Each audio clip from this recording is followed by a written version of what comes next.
Fala galera, beleza? Vamos aqui trazendo pra vocês. Fala galera, beleza? Vamos aqui trazendo pra vocês mais um vídeo. E bom, hoje eu tô trazendo aqui pro canal Geometry Dash. Vocês ficam se perguntando por que eu tô tão deprimido hoje. Eu tô gripado. É verdade. É sério galera, eu tô muito gripado. Então eu não vou ter que me preocupar com esse jogo, mas eu vou ter que me preocupar com a gripe. Então eu tô um pouco deprimido por causa disso. Mas já morri tantas vezes aqui. Vamos lá. Eu tinha jogado já antes, um pouquinho, mas eu não consegui passar nenhuma fase. Vamos. Galera, eu tô jogando Geometry Dash aqui no canal. Porque vocês podem. E eu agradeço muito por esses 2 inscritos aí já. Galera, dá like no vídeo. Dá um like aí, por favor, para divulgar o vídeo do canal. Por favor, eu peço. E já dei um pulo duplo ali. Caramba. Vou só atravessar a parede, mano.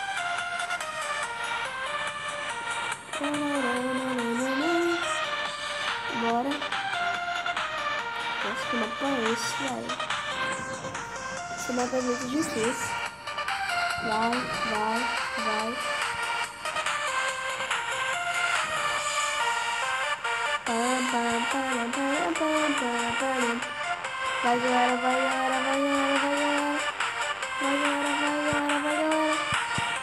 Vai galera. Passei, galera.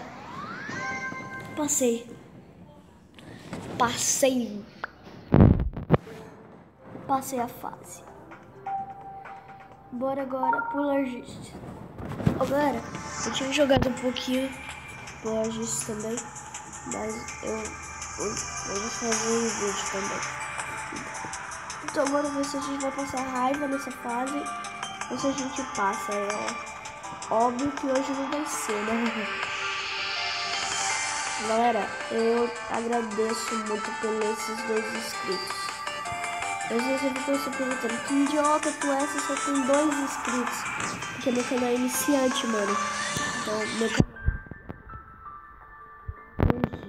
meu canal é iniciante, eu já vou ter 1000 inscritos, não, né?